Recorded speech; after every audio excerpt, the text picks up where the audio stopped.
네, 감사합니다. 오늘 저는 이제 이전에 제일 처음 제가 뇌사자를 보게 되는 진료과 의사로서의 일부 소외에 대한 이야기들을 조금 얘기를 드리려고 하고, 그리고 최근에 여러 가지 공부와 경험을 통해서 앞으로 우리가 포텐셜 브레인 렉스 의 환자와 그리고 그 보호자들을 어떻게 대하고 진료과 의료진으로서도 그리고 우리가 팀으로서도 어떻게 해가야 될지에 대해서 조금 제언을 드리는 그런 강의를 준비했습니다. 우선은 일단 기본적으로 조금 알려드리고 싶은 내용들이 있습니다. 포텐셜 도너의 진료과 의료진 입장에 대해서 조금 다 같이 좀 생각을 해주셨으면 좋겠다는 얘기를 항상 드리고 있는데요.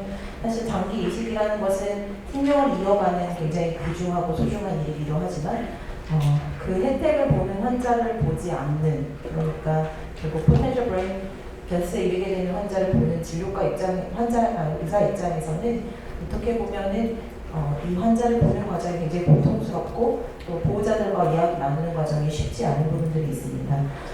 대개 브레인 데스가 될 수 있는 환자들은 거의 대부분 다 신경외과 환자들이시거나 혹은 이제 행인 혹은 CPR 이후에 리서스테이션이 된 일부 환자분이시기 때문에 사실 상당수가 신경외과에서 보게 될 텐데요. 이들은 굉장히 예측이 불안정성을 가지고 있어서 일부는 사망하지만 유의미한 신경학적 회복을 갖는 경우도 드물게는 있습니다.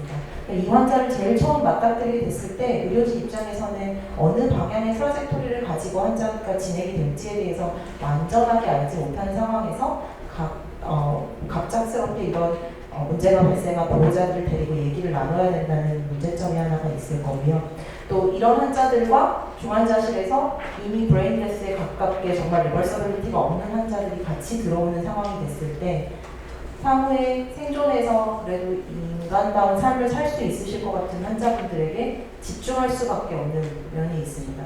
따라서 포텐셜 브레인 데스 도너인 환자를 대하는 진료과 의사 입장은 내 주요 환자가 아니라는 생각을 가지게 될 확률이 높고요.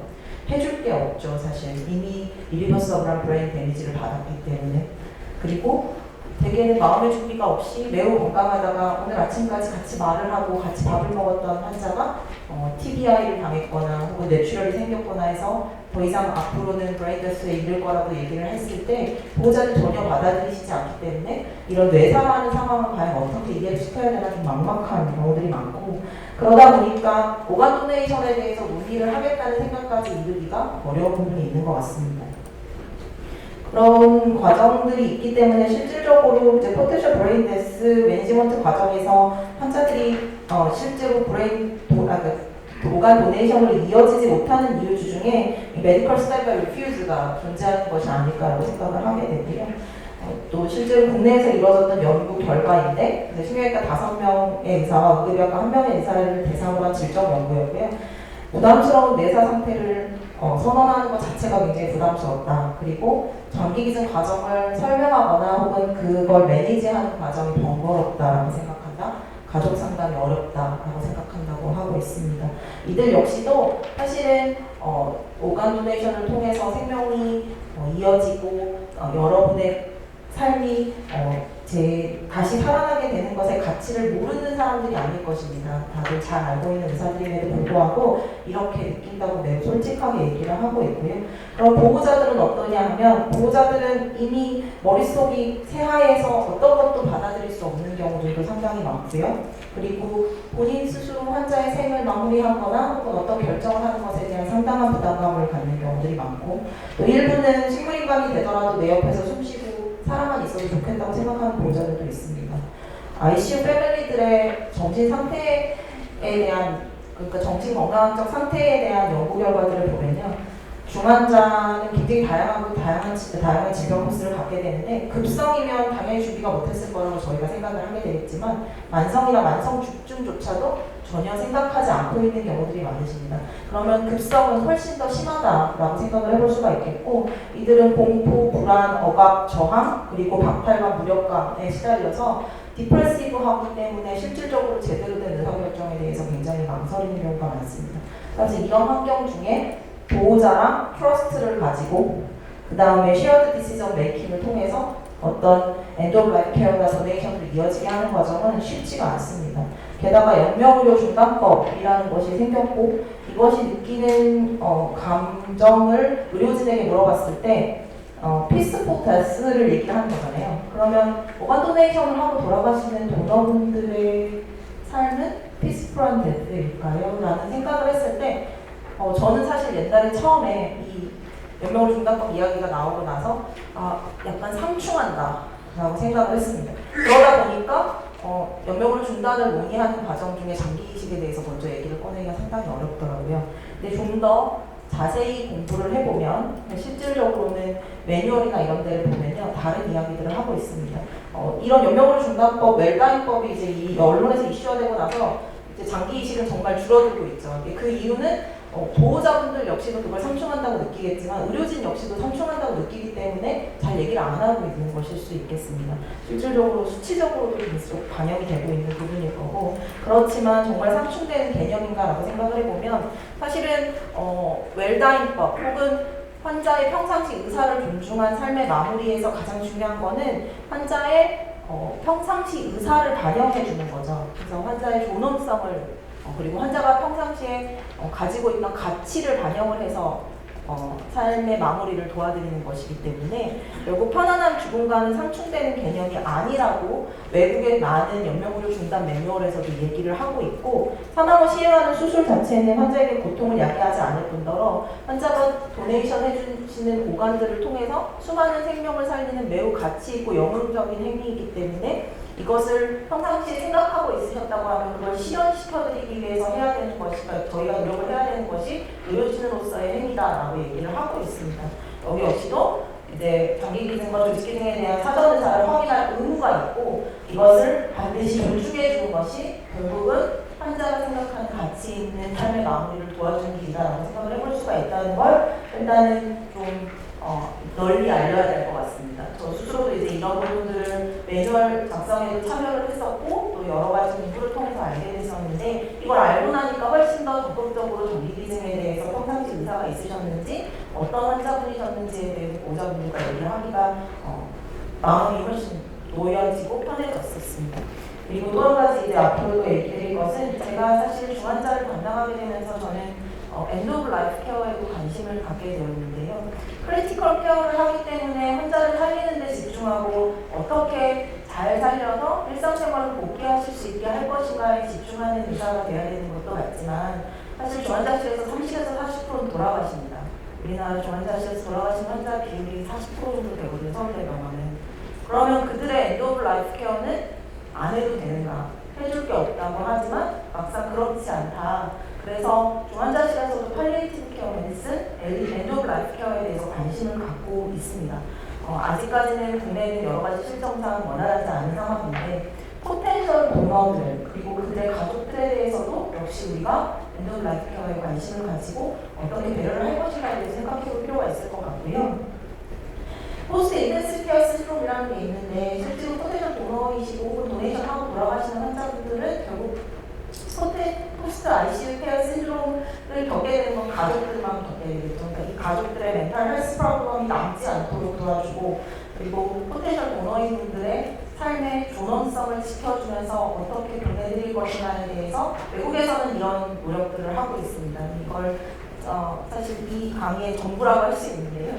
이런 그 활동들을 저희가 같이 해보면 어떨까라는 생각을 하고 있고 엔드 오브 라이프 케어인 ICU에서도 역시 미국이나 이런 쪽에서는 그 ICU 내에 엔드 오브 라이프 케어에 대한 의료진에 대한 교육 그리고 간호진에 대한 공감 그리고 서로를 다 위로하고 서로에 대해서 이제 얘기를 많이 나누면서 연담을 하는 과정들에 대한 컬처 그런 문화를 이제 널리 알리고 높이기 위한 여러 프로그램들이 있고요. 실질적으로 그런 프로그램들이 꽤 잘 이루어지고 있기 때문에 아마도 포텐셜 브레인 데스, 브레인 오너들 이 환자들에 대해서도 이런 프로젝트를 해보자라는 움직임들이 생긴 것 같습니다. 저희 역시도 이런 방향성에 대해서 생각을 해보면 좋겠다고 생각을 하고 그래서 저는 사실 브레인 데스에 이르기 전까지는 환자가 증상을 느낄 수가 있기 때문에 브레인 데스가 아니라고 한다면 미니멀리 컨셔스니스 스테이터스에서도 통증을 느끼고 괴로우실 수 있기 때문에 그것에 대해서 배려를 한다든지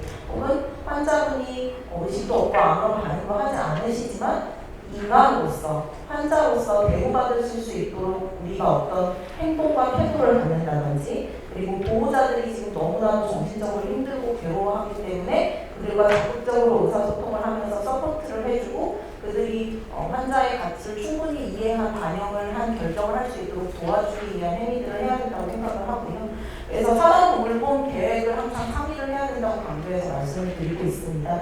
중환자실에 입시를 하자마자 되게 신경외과 의사들이 좀 부끄러운 얘기지만 뇌사가 아니면 임종기가 아니라고 생각하는 경우가 많고, 산업동물보험 계획에 대한 상의를 뇌사가 확실해지기 전까지는 아예 하지 않는 경우가 많지만 사실 뇌사는 사망이죠. 의학적으로 사망입니다. 뇌사 이르기 전까지의 과정이 임종기고, 따라서 그 임종기를 어떻게 돌볼 것인지에 대한 사전돌봄 계획은 환자가 입실하자마자 초기 한 24시간에서 48시간 동안의 적극적인 치료 이후에 리스폰스가 없을 때, 그럴 때에는 결국은 점점점 브레인 데스 쪽으로 진행을 할 것이기 때문에 명확한 인포메이션을 주고 이 환자를 어떻게 우리가 돌볼 것인지에 대한 논의가 반드시 필요하고요. 그리고 이제 공유된 의사결정을 강조를 하고 있는데, 사실 우리나라는 명령 하나할 제도인 것처럼 의사가 다 결정하고 이러니까 이렇게 할 거예요, 또 이렇게 하세요, 이렇게 얘기를 하지만 실질적으로 그 과정에서 보호자들이 굉장한 무력감을 느끼고 상처를 많이 받습니다. 결국은 쉐어드 디시전 메이킹을 해야 우리가 보호자도 후회가 없고 환자의 가치를 충분히 존중할 수가 있기 때문에 우리는 환자가 비록 이미 리버시블한 데미지를 받았지만 편안하게 돌아가실 수 있거나 혹은 필요한 여러 가지 치료들을 도와주기 위해서 열심히 노력하는 하나의 팀이라는 개념을 주고 그 팀의 리더로서 의료진이 존재하는 것이기 때문에 사실 저는 이제 운이 좋게도 서울대병원에 있기 때문에 해줄 게 없다고 말씀드리거나 참 어려운 상황이라는 걸 말씀드렸을 때 서울대에서도 치료가 안 되면 안 되는 거지라고 받아들여 주시는 보호자분들도 상당히 많지만 또 많은 일선에 계신 교수님들은 그렇지 않은 걸 느끼신다고 하더라고요.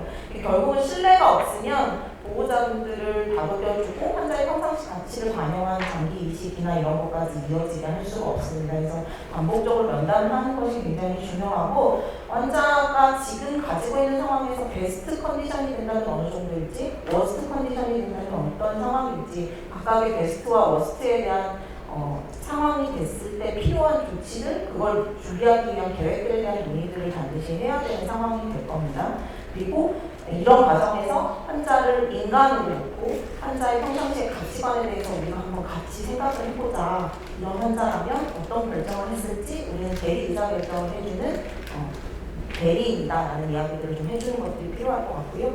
그리고 이 뒤의 내용들은 신경외과 의료진들이나 일반적으로 중환자실에서 환자를 대하는 의료진들에게 함께 해주는 이야기인데, 환자 보호자들에게 공감을 해주지 않으면 신뢰를 얻을 수가 없기 때문에 이런 많이 놀라셨는지 혹은 얼마나 당황스러우실지 잘 이해가 되고 있다는 이야기, 그리고 내가 해주는 이야기가 환자가 뇌사에 이르러서 정말 희망이 없다는 이야기를 전혀 기대하지 않았을 보호자에게 먼저 좀 조심스럽게 다가가는 이런 워딩들이 굉장히 생각보다 중요합니다. 이런 것들을 지금 보여드리는 이유는 결국 이런 것들을 의료진에게 교육하지 않으면은 제대로 된 대화가 형성이 되지 않고, 따라서 포텐셜 브레인 데스 환자들이 도네이션을 이어지면 더 희박해지는 거라고 저는 생각을 하고 있습니다. 그래서 이런 교육 과정들에 대해서도 좀 관심을 가지시고 의료진들과 같이 이제 협업하셔서 이제 교육 활동을 하실 수 있도록 어떤 프로그램이나 이런 것들을 활성화했으면 좋겠고, 실질적으로는 대학병원에 근무하는 많은 의료진들은 번아웃에 시달리기 때문에 보호자들과 말을 길게 하고 싶지 않을 수 있어요. 그러니까 공감하지 않죠. 왜냐, 눈을 안 마주치고 대충 이렇게 아주 건조하게, 의미 건조하게 팩트만 전달해야 말이 짧아지기 때문에 다른 환자를 빨리 돌볼 수가 있다는 문제가 있거든요.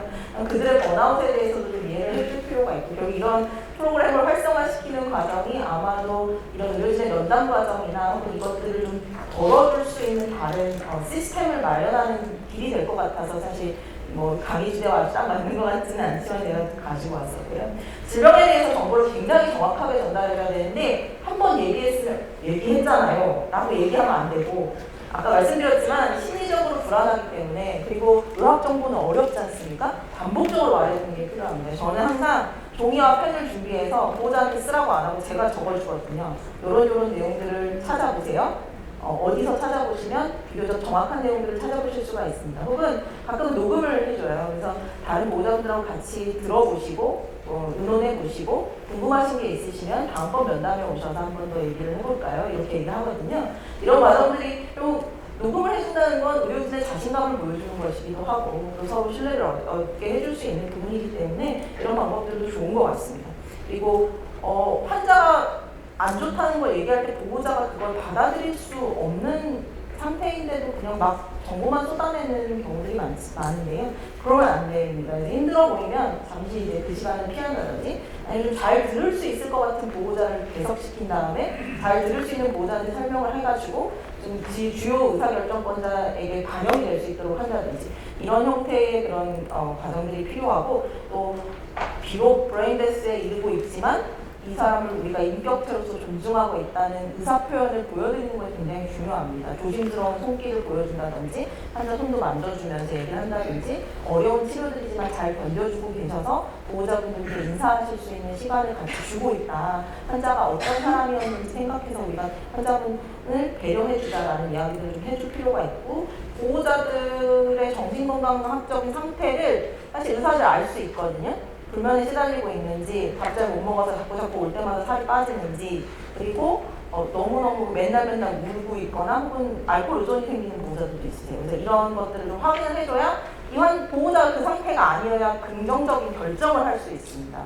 생명이까지 이어지는 과정이든 혹은 환자를 존중해서 보내드리는 과정이든 다 마찬가지라고 생각을 하고 그런 것들을 의사가 다 하기 상당히 힘들어요. 그렇기 때문에 사실 중환자실 내에 이런 것들을 좀 서포트 해주실 수 있는 시스템이 같이 마련이 된다면 결국은 긍정적인 오간 도네이션이 연결될 수 있는 것들이 될 것 같고요. 브레인데스 상황이잖아요. 제가 아까도 상황이라고 말씀드렸습니다. 보호자들인데 이거 되게 이해하기 힘들어요. 그냥 편안하게 잠자고 있다고 생각하시면 돼요. 진짜 혈색도 좋아요, 심지어. 브레인 인저리 환자들은. 하지만 이게 정말 사망이라는 것을 반복적으로 인지시켜줄 필요가 있고 일부 환자들은 움찔거리거나 눈물을 흘리기도 하거든요. 이거는 브레인데스랑 별개의 반응이에요. 그러니까 환자가 이게 밖에 자극에 대해서 반응한다고 생각하지만 사실 리플렉스일 수 있고 눈물은 결국 여기 눈물이 흘러내려가는 관에 이제 여기 부종 때문에 막히면서 나오는 거기 때문에 유의미한 감정 표현이 아닌데 그거에 굉장히 큰 의미를 주신 경우들이 많아서 그거에 대해서 잘 얘기를 해줄 필요가 있고요. 아까 잠깐 기자님 보여주셨던 자료랑 같은 논문일 것 같은데요. 결국은 의사를 통해서 환자의 스테이터스와 프로그노시스에 대해서 명확하게 이해를 했을 때 도네이션으로 이루어지기 때문에 이 앞에 신뢰를 형성하고 제대로 된 질병 정보를 전달하는 과정 반드시 필요하다고 생각을 하고 있고요. 그리고 설명을 누가 하는 게 좋은지에 대해서 생각을 해보면 코디네이터 분들이 설명하는 게 낫다는 것이 아니라 의사한테 명확하게 질병에 대해서 이해를 받는 과정이 있어야 그 다음 코디네이터 분이 연결을 됐을 때 훨씬 더 잘 이어질 거라는 얘기로 해석하는 게 더 맞을 것 같아요. 그래서 그걸 해주는 의료진이 반드시 필요하고 그 의료진의 교육이 반드시 필요하다고 말씀을 드려야 될 것 같고요. 장기기준 의사를 논의하는 과정은 죄책감도 덜어주고 결정이 진짜 어렵다. 나라도 하루에 수십 번씩 바뀔 거다. 당신이 고민하고 결정하는 고민하는 내용이 무엇인지 정말 충분히 잘 알고 있다고 계속 옆에서 지지를 해주는 것이 필요하고 아까 말씀드린 것처럼 편안한 인종하고 오간 도네이션이 상충되는 개념이 아니다. 가치 있는 일을 하고 싶어 했던 환자의 평상시의 성향을 생각했을 때 가장 가치 있는 일을 실현시켜주는 길이다라고 얘기를 하는 과정들이 필요한 것 같고 약간 가끔은 이렇게 프레셔를 느끼시는 보호자분들이 있으시더라고요. 그래서 그런 프레셔를 느끼지 않을 수 있도록 하는 게 좋은 것 같은데 그것이 의료진을 통해서만 이제 진행이 되게 되면 조금 가끔 오히려 실패하는 경우가 많은 것 같고 보호자에게 정확하게 뇌사에 대한 정보 전달을 했고 그걸 보호자가 확실히 인지를 했다고 생각이 들면은 또 조기에 동시에 장기식 코디네이터 선생님들과 같이 이제 연계를 해서 진행을 하게 되면 훨씬 더 보호자분들도 의사한테 말 못하는 이야기 코디네이터 선생님들한테 하실 수 있고 그리고 사실은 또 이런 분들 중에서는 사회복지적인 측면에 대한 도움이 상당히 많이 필요한 경우도 있는데 그런 도움도 좀 더 직접적으로 받으실 수가 있어서 그렇게 연계를 해가는 게 필요할 것 같고요. 오늘 케이스인데 그냥 넘어가겠습니다. 지금 시간이 좀 지나가고 있는 것 같아서. 그리고 중요한 거는 또 한 가지 이제 그 뇌사관리 의료진한테 좀 가르쳐 주셨으면 좋겠다는 생각하는 것이 전 신경외과 의사 전공일 때 단 한 번도 포텐셜 브레인데스 도너를 어떻게 매니지를 해야 될지, 어떤 타겟으로 매니지를 해야 나머지 오간의 펑션이 잘 유지가 돼서 그나마 더 많은 오간 도네이션 할 수 있는 컨텐츠가 될지에 대해서 관심 가져본 적이 없습니다. 들어본 적도 없고요.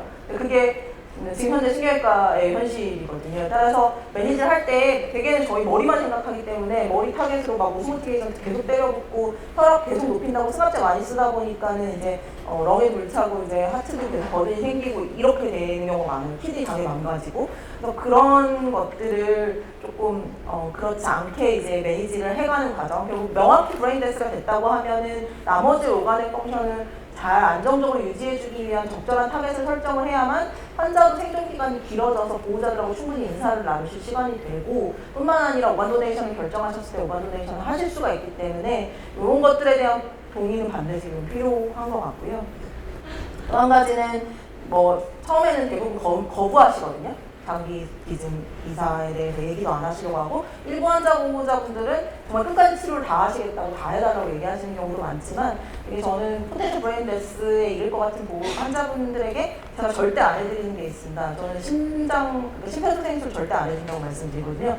그건 환자에게 주함을 하는 것이다. 뇌가 다 망가져서 심장이 멎은 환자에게 마지막을 심폐소생술로 마무리하게 되면 갈비뼈 다 부러지고 신체 훼손만 될 뿐 전혀 의미가 없는 행위이기 때문에 나는 의사로서 내 환자에게 그것을 함이라 생각하기 때문에 절대 할 수가 없다 라고 이야기를 하면서 그 얘기를 한 두 번쯤 하다 보면 처음에는 뇌사라는 사실 자체를 거부하던 보호자분들도 환자의 상태에서 좀 더 명확하게 이해를 하시게 되면서 폴스트를 작성을 하는 과정 중에 다시 환자의 가치를 되돌아 생각을 하시면서 이제 도네이션으로 연결되는 경우들이 두세 건 정도 있었거든요. 그렇게 좀 진행을 해보는 게 좋지 않을까라고 생각을 하고 그래서 이 포텐셜 오간 도너의 관리에 대한 교육이나 이걸 도와줄 수 있는 그런 시스템이 좀 필요한 것 같습니다.